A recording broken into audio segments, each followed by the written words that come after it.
Hello students, I am Shivani. So आज के lecture में हम आपका क्या स्टार्ट करने वाले हैं। As I have told you earlier in last session कि जैसे कि हमने लास्ट सेशन में क्या कंप्लीट किया था, आपका फोर ब्रेन। तो आज के लेक्चर में हम आपका कंप्लीट करेंगे mid brain, hind brain and your reflexes. जैसे कि मैंने आपको लास्ट लेक्चर बताए थे, यहाँ पे हम 3 टॉपिक्स आपके कवर करेंगे। अब मिड ब्रेन का दूसरा नाम क्या था, लास्ट में बताया था ना। जैसे कि फोर ब्रेन को हम क्या बोलते थे, प्रो एंसेफिलोन। तो सेम मिड ब्रेन के लिए हमने क्या रखा था, मेस एंसेफिलोन। ये चीज बताओ, यहां तक किया। अब मिड ब्रेन के बारे में आगे लिखते हैं। अब जो है आपका मिड ब्रेन है, इसको हम बोल सकते हैं, इसके अंदर एक रीजन प्रेजेंट होता है, कॉर्पोरा क्वाड्रिजेमिना। एंड ये कॉर्पोरा क्वाड्रिजेमिना जो पार्ट होता है मिड ब्रेन के अंदर, इसकी पोजीशन होती है dorsal. We can say dorsal side में प्रेजेंट होता है। एंड इस कॉर्पोरा क्वाड्रिजेमिना के अंदर दो पार्ट्स आपके प्रेजेंट होते हैं। कौन कौन सा पहला पार्ट होता है इसके अंदर, दो या फिर टू सुपीरियर कॉलिक्यूलिस के अंदर प्रेजेंट होती हैं, एज वेल एज यहाँ पे टू इंफीरियर कॉलिक्यूली प्रेजेंट होती हैं। ठीक है, अब इनका दोनों का काम देखो अलग अलग होता है, का दोनों का काम डिफरेंट डिफरेंट हो गया। जो आपकी सुपीरियर कॉलिक्यूली होती हैं, इनका काम होता है विजुअल रिफ्लेक्स के लिए। दीज आर रिस्पॉन्सिबल फॉर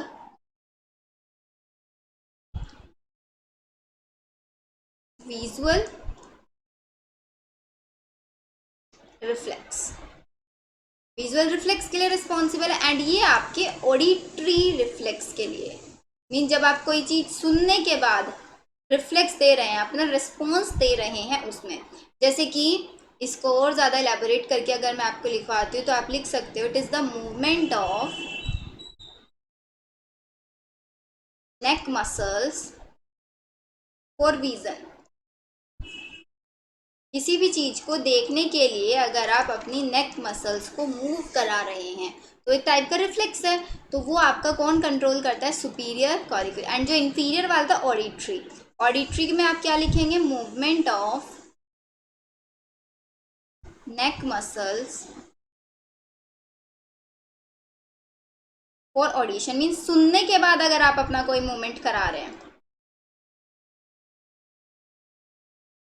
यहाँ तक क्लियर हुआ आपका मिड ब्रेन में मेसेंसेफिलॉन बोलते हैं। इसके अंदर एक रीजन होता है कॉर्पोरा क्वाड्रिजेमिना, जो डोर्सल साइड में प्रेजेंट होता है। उसके अंदर दो पार्ट्स होता है, two superior colliculi and two inferior colliculi. Two superior colliculi आपके रिस्पॉन्सिबल है विजुअल रिफ्लेक्स के लिए, एंड इंफीरियर कॉलिक्यूली आपके ऑडिटरी रिफ्लेक्स के लिए। यहाँ तक बताओ, आगे समझ में।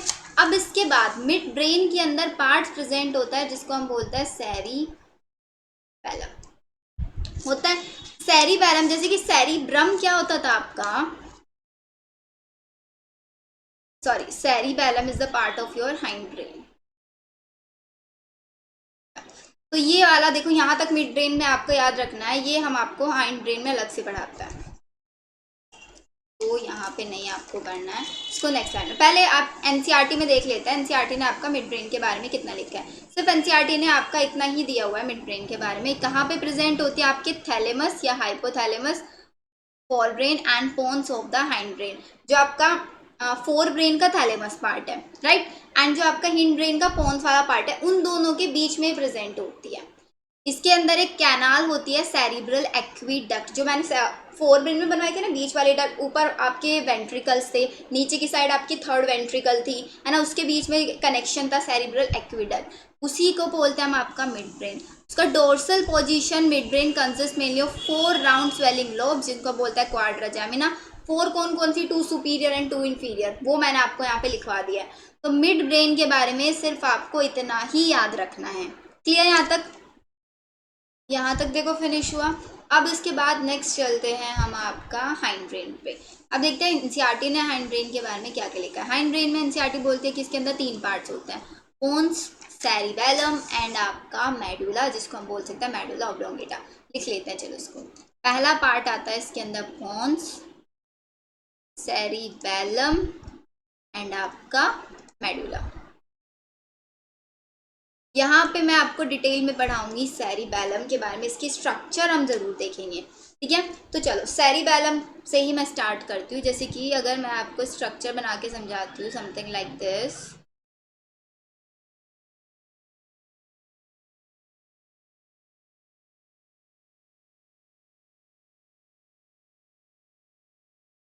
इसके अंदर आप कैसे फोल्ड्स प्रेजेंट होते हैं,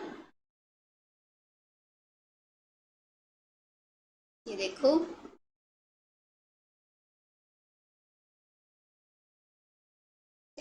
तो अब यहाँ पे ये आपका क्या पार्ट है, आपका सेरिबेलम वाला। जैसे सेरिब्रम में था राइट एंड लेफ्ट हेमिस्फेयर, यहाँ पे भी वही है। तो यहाँ पे जो सेरिबेलम वाले हेमिस्फेयर हैं उनको आपस में कनेक्ट करने का काम कर रहा है आपका वर्मिस।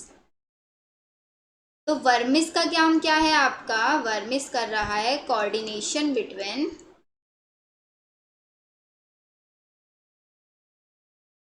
बोथ हेमिस्फेयर, दोनों हेमिस्फेयर्स के बीच में कोऑर्डिनेशन बनाने का काम यहाँ पे वर्मिस का है, राइट। अब ये जो अंदर वाला पार्ट है यहाँ पे आपके सेरिबेलम का, अंदर वाले पार्ट को हम बोलते हैं आपका मेडुला, इनर पार्ट। एंड यही आपका होता है वाइट मैटर से बना हुआ, जो हमने लास्ट सेशन में पढ़ा आपका। अब ये वाला पार्ट जहाँ पे आपका क्या होगा, ये मैटर में लार्ज कंसेंट्रेशन होगी माइलिन शीथ की या फिर मेडुलरी नर्व फाइबर्स की, इस वाले पार्ट को हम बोलेंगे आपका कॉर्टेक्स, सेरिब्रल कॉर्टेक्स। ये आपका आउटर वाले पार्ट में आ जाएगा एंड यहाँ पे होगा आपका grey matter present,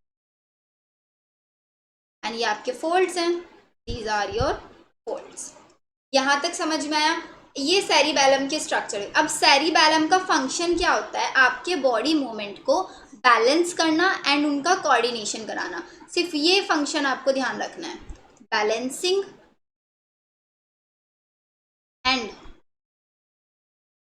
coordination of body movement.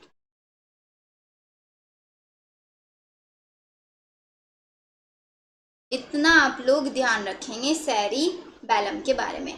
अब नेक्स्ट चीज आती है यहाँ पे आपका मेडुला ओब्लोंगेटा, दिस वन, ये रीजन दिखा है ना मेडुला। अब मेडुला आपको क्या करता है, आपकी बॉडी को कंट्रोल करके रखता है, आपके पूरे बॉडी सिस्टम को या फिर आपके बॉडी रिफ्लेक्सेस को। तो यहाँ पे आप इसको लिख लो, इसके दो काम होते हैं आपके, कंट्रोल करता है ये किसको, all body systems and also आपके बॉडी रिफ्लेक्सेस को। ये हाइंड ब्रेन के बारे में हुआ। फिर अब एनसीईआरटी का पढ़ लेते हैं, एनसीईआरटी ने क्या लिखा हुआ है यहाँ तक ने, pons consist of fibre tract, एक तरीके का फाइबर ट्रैक्ट होता है that interconnect different regions of brain, brain के अलग अलग रीजन्स को आपस में कनेक्ट करने का काम है, फाइबर का बना हुआ एक ट्रैक्ट होता है। Cerebellum has very convoluted surface in order to provide the additional space for many more neuron, ज़्यादा से ज़्यादा न्यूरॉन्स के अंदर प्रेजेंट हो पाए, इसलिए एक एडिशनल स्पेस प्रोवाइड कराता है। मेडुला ऑफ द ब्रेन आपका स्पाइनल कोड से कनेक्ट है, this one is most important.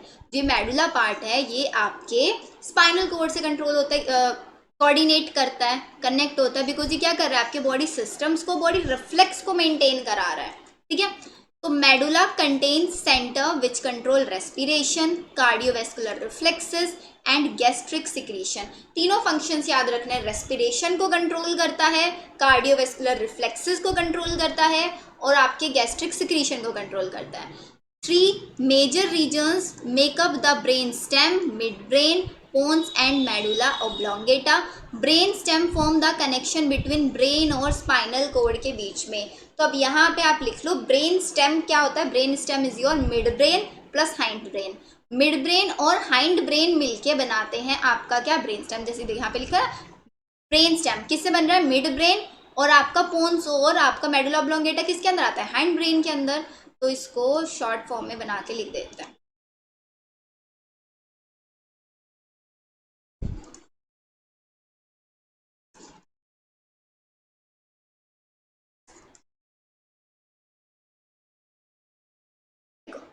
Brain stem, mid brain या फिर हाइंड ब्रेन लिख लो पहले, प्लस आपका मिड ब्रेन, ये दोनों मिलके बनाते हैं आपका ब्रेन स्टेम। अब जो ये हाइंड ब्रेन है, ये हाइंड ब्रेन किस किस का पार्ट होता है, आपके पोन्स प्लस मेडुला ऑब्लोंगेटा, ये लिखा है पोन्स मेडुला ऑब्लोंगेटा ही क्या है, आपका हाइंड ब्रेन है। ब्रेन स्टेम क्या करता है, कनेक्शन बनाता है आपके ब्रेन और स्पाइनल कॉर्ड के बीच में, ब्रेन एंड स्पाइनल कॉर्ड के बीच में ये कनेक्शन बनाने का आपका काम करता है। यहाँ तक सारी चीज़ें फिनिश हुई। चलो, तो ब्रेन का मेजर पार्ट हम कवर अप कर चुके हैं। अब नेक्स्ट टॉपिक आता है हमारा रिफ्लेक्स एक्शन या फिर आपका रिफ्लेक्स अर्क। अब इसको कैसे समझना है वो देखो। सबसे पहले देखो, हम इसको ब्लैंक स्लाइड ही ले लेते हैं, ये डायग्राम फिर मैं इसको स्लाइड पे समझाने के बाद तब आपको कवर अप कराती हूँ। सबसे पहले लिखो रिफ्लेक्स एक्शन। अच्छा, रिफ्लेक्स एक्शन एक कैसा एक्शन है ये बताओ, इनवॉलेंट्री होगा या वॉलेंट्री होगा? रिफ्लेक्स एक्शन अगर आप बोले तो ये आपका इनवॉलेंट्री एक्शन है, खुद से होता है, आपका कोई कंट्रोल नहीं होता है इस पे, is your involuntary action. Clear? अब कितने टाइप के रिफ्लेक्सेस होते हैं, this one is most important, types of reflexes, types of reflex. अब टाइप्स ऑफ रिफ्लेक्स में दो चीज़ें आपको ध्यान रखनी है, यहाँ पे हम फ्लो चार्ट बना के पढ़ रहे हैं, उसी फ्लो चार्ट से आपको याद रखना है। पहली चीज़ आती है इसके अंदर आपके कंट्रोलिंग ऑर्गन्स, सेकंड आता है इसके अंदर एक्सपीरियंस। आपकी बॉडी के अंदर कंट्रोलिंग ऑर्गन दो हैं, एक तो आपका ब्रेन क्रेनियल और एक हो गया आपका स्पाइनल कॉर्ड, ये हुआ। अब यहाँ पे देखो आपका एक्सपीरियंसेस, दो टाइप के एक्सपीरियंसेस आप फील कर सकते हैं। एक तो हो गया आपके इनकंडीशनल एक्सपीरियंस, इनकंडीशनल एक्सपीरियंस, एक होता है आपके कंडीशनल एक्सपीरियंसेस। अब इनकंडीशनल और कंडीशनल क्या होता है? इनकंडीशनल का मतलब जो इनबोर्न होता है आपकी बॉडी के अंदर, ठीक है। कंडीशनल का मतलब जो आप खुद एक्वायर्ड करते हैं, आसपास के एनवायरनमेंट से सीखते हैं। कंट्रोलिंग ऑर्गन दो आपका, क्रेनियल और स्पाइनल। एक्सपीरियंसेस दो टाइप के हुए, कंडीशनल एंड नॉन कंडीशनल या फिर इनकंडीशनल। अब क्रेनियल के अंदर क्या लिखोगे आप, जो आपके ब्रेन के थ्रू होते हैं। इसका एग्जांपल आप ले लो, जैसे कि सलाइवेशन।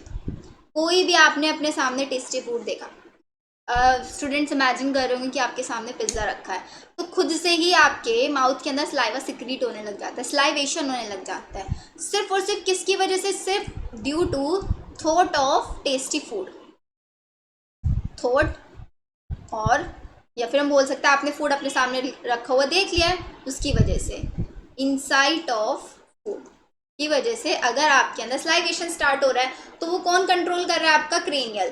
बट स्पाइनल में क्या होगा, जैसे कि अगर क्या हुआ, आपकी बॉडी के ऊपर अचानक से कोई पिन लग गया या फिर कोई हॉट ऑब्जेक्ट ने टच कर दिया, तो आप अचानक से अपने बॉडी पार्ट को विड्रॉ करेंगे वहाँ से।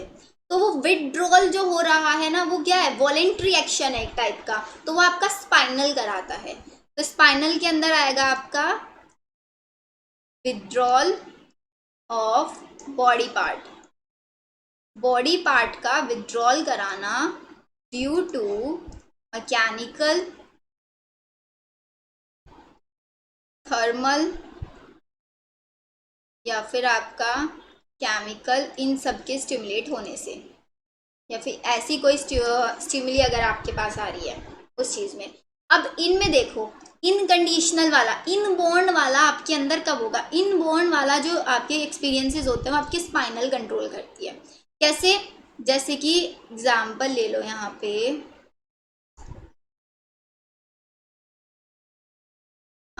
तो यहाँ पे हम लिख रहे हैं सलाइवेशन विथ टेस्ट। अगर आपके अंदर टेस्ट, किसी फूड का खाने का अच्छा टेस्ट है, उसकी वजह से सलाइवेशन हो रहा है, या फिर स्मेल, कफिंग वगैरह, ये सारी चीज़ें आपकी बॉडी के अंदर क्या है? इनबोर्न है, तो वो सब आपका कंट्रोल करेगा स्पाइनल कॉर्ड, आपका स्पाइनल उसको कंट्रोल करेगा। बट अगर है आपके कंडीशनल, कंडीशनल का मतलब जैसे कि यहाँ पे एक एक्सपेरिमेंट किया गया था जिसको हम बोलते हैं पैवलोव एक्सपेरिमेंट, पैवलोव एक्सपेरिमेंट। पैवलोव एक साइंटिस्ट थे जिन्होंने एक्सपेरिमेंट एग्जाम्पल ले लो अपने डॉग के ऊपर किया था। वो क्या करते थे, एक बेल लेके हमेशा बैठते थे, जब भी एक फिक्स टाइम उन्होंने कर दिया था, बेल जब भी बजाते थे उनका डॉग आता था, उसको फूड देते थे। ये सीरीज उनका यही चलता रहा काफ़ी दिनों तक। आप सोच सकते हो 2 महीने, 3 महीने, 6 मंथ्स या फिर 1 साल तक। तो जैसे कभी कभी वो क्या करते थे, सिर्फ बेल बजा देते थे, तो डॉग आ जाता, तो उसके डॉग के माउथ में अचानक से स्लाइवेशन स्टार्ट हो जाता था। पहले तो स्लाइवेशन होता था सिर्फ फूड की वजह से, है ना, सिर्फ फूड की वजह से होता था, क्योंकि फूड उसको दिख रहा है, इनसाइड फूड के बारे में वो सोच रहा है, उसको सामने दिख रहा है कि हाँ मुझे खाना मिलेगा। लेकिन कुछ टाइम बाद पैवलोव साइंटिस्ट ने क्या किया, सिर्फ बेल बजाता था, ठीक है, सिर्फ उसने बेल बजाया, तो बेल बजाने के बाद वो ना फूड उसको दिखा रहा है ना फूड की उसकी टेस्ट दे रहा है, पर फिर भी उसके अंदर स्लाइवेशन हो रहा है उसके माउथ के अंदर। उस चीज को बोलते हैं हम आपका कंडीशनल एक्सपीरियंस। मीन्स ये चीज उसके अंदर एक्वायर्ड की है उसने, स्लाइवेशन, ना तो फूड का इनसाइड दे रहा है, ना कोई थोट दे रहा है, ना कुछ, अचानक से हो रहा है, वो उसके अंदर एक्वायर्ड कर चुका है कि हाँ बेल बजेगी तो इट मीन्स उसको खाना ही मिलेगा, तो खुद से ही उसके अंदर स्लाइवेशन स्टार्ट हो जाएगा। तो इसको बोलते हैं हम आपका कंडीशनल, जिसमें स्लाइवेशन हो रहा है due to thought, cycling, swimming, ये सारी चीज़ें अगर किसी भी एक्वायर्ड करते हैं अगर हम बॉडी के अंदर। तो कंडीशनल वाला आपका कंट्रोल करता है कौन, क्रेनियल। तो याद रखना है इनकंडीशनल आपका कंट्रोल किया जाएगा स्पाइनल के थ्रू, एंड कंडीशनल वाले थॉट्स आपके कंट्रोल किए जाएंगे क्रेनियल के थ्रू। ये रिफ्लेक्स एक्शन समझ में आए, टाइप्स ऑफ रिफ्लेक्सेस किस किस टाइप के हो सकते हैं। अब रिफ्लेक्स एक्शन के बाद आता है नेक्स्ट टॉपिक आपका रिफ्लेक्स अर्क। रिफ्लेक्स अर्क मतलब जो सिग्नल आपका ट्रांसफर हो रहा है आपके बॉडी ऑर्गन से सीएनएस तक या फिर आपके ब्रेन तक, स्पाइनल कोड तक, तो जो पाथ ट्रेवल कर रहा है ना, उसी पाथ को हम बोलेंगे रिफ्लेक्स अर्क। अब इसका एग्जांपल देखो, ऐसे समझते हैं।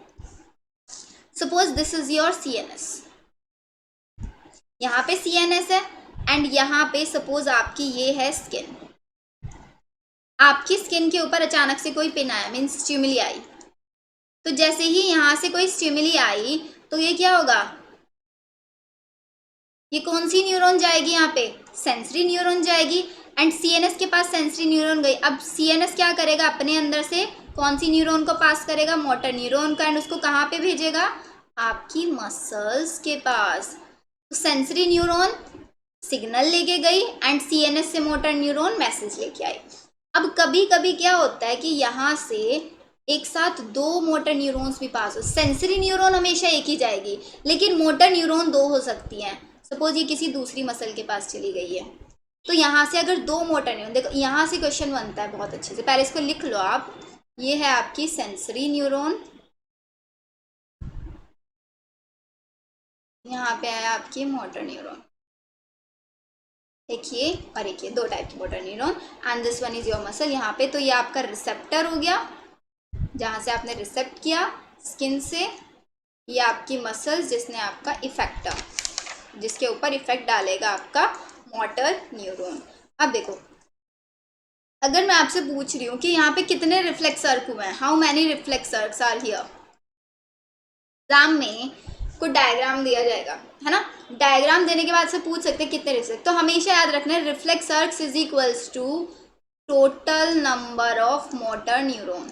जितनी मोटर न्यूरॉन जाएंगी उतने ही रिफ्लेक्स अर्क हो सकते हैं, बिकॉज जितनी मोटर न्यूरॉन जाएंगे अलग अलग मसल्स के पास जाएंगे, वो अलग अलग पाथ ट्रैवल करेंगी, तो सेंसरी न्यूरॉन तो एक ही होगी, मोटर न्यूरॉन अगर यहाँ पे एक और मोटर न्यूरॉन कर दो तो कितने रिफ्लेक्स अर्क हो जाएंगे, 3 रिफ्लेक्स अर्क यहाँ पे हो जाएंगे। अभी यहाँ पे कितने रिफ्लेक्स अर्क है मेरे पास, 2 रिफ्लेक्स अर्क है।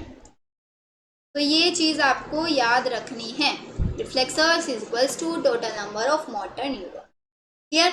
अब जैसे टाइप्स ऑफ रिफ्लेक्सेस थे ऐसे ही होते हैं आपके टाइप्स ऑफ रिफ्लेक्स अर्क।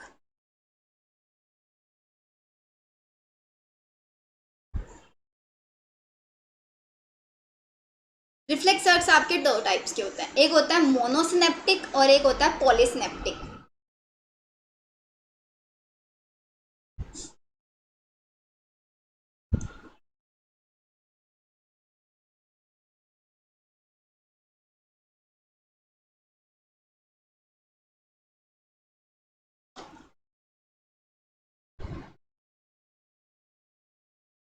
चलो बच्चों, अब इसके बारे में लिखते हैं कि ये मोनोस्नैप्टिक का मतलब क्या हुआ।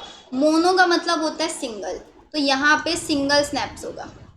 इतना समझ पा रहे हो ना। पोली मतलब यहाँ पे होंगे मैनी स्नैप्स। सिंगल स्नैप्स मतलब एक ही सेंसरी न्यूरॉन एक ही मोटर न्यूरॉन के बीच में अगर स्नैप्स हो रहा है, ये हमेशा इसके अंदर इंटर न्यूरॉन स्नैप्स एब्सेंट होता है। इंटर न्यूरॉन स्नैप्स एब्सेंट होगा एंड यहाँ पे आपका ये प्रेजेंट होगा। यहाँ पे सिग्नलिंग आपका फास्टेस्ट होगा एंड यहाँ पे सिग्नलिंग आपका फास्ट होगा। सिर्फ ये डिफरेंस देखो, आपको ध्यान रखना है। ये मोनोस्नैप्टिक हमेशा होता है आपके जितने भी जर्क रिफ्लेक्सेस होता है, अचानक से होने वाले रिफ्लेक्सेस होते हैं, वहाँ पे मोनोस्नैप्टिक होता है। सिर्फ एक ही स्नैप्स प्रेजेंट होगा, एक ही बार में आपका जो क्या है सिग्नल है वो पहुँच जाएगा। लेकिन पोली के अंदर यहाँ पे जितने भी विथड्रॉल रिफ्लेक्स होते हैं, विथड्रॉल रिफ्लेक्स हमेशा पॉलीस्नैप्टिक होता है। जैसे कि यहाँ पे है आपका CNS, यहाँ से आया आपका सेंसरी, यहाँ पे गया आपका मोटर। तो यहाँ पे इंटरमीज बहुत सारी न्यूरॉन्स यहाँ पे कनेक्टेड होंगे, एक न्यूरॉन से दूसरी न्यूरॉन, दूसरे से नेक्स्ट ऐसे चलता रहता है। लेकिन जर्क में ऐसा नहीं होता, इसलिए फास्टेस्ट होता है। यहाँ पे डायरेक्टली एक ही सेंसरी और एक ही मोटर न्यूरॉन के बीच में ये होगा। क्लियर। तो हमारा ये वाला टॉपिक फिनिश होता है। अब फाइनल इसके बाद हमारा रह जाएगा सेंसरी ऑर्गन्स के बारे में पढ़ना, वो हम आपका नेक्स्ट सेशन में पढ़ेंगे। Yes students, thank you.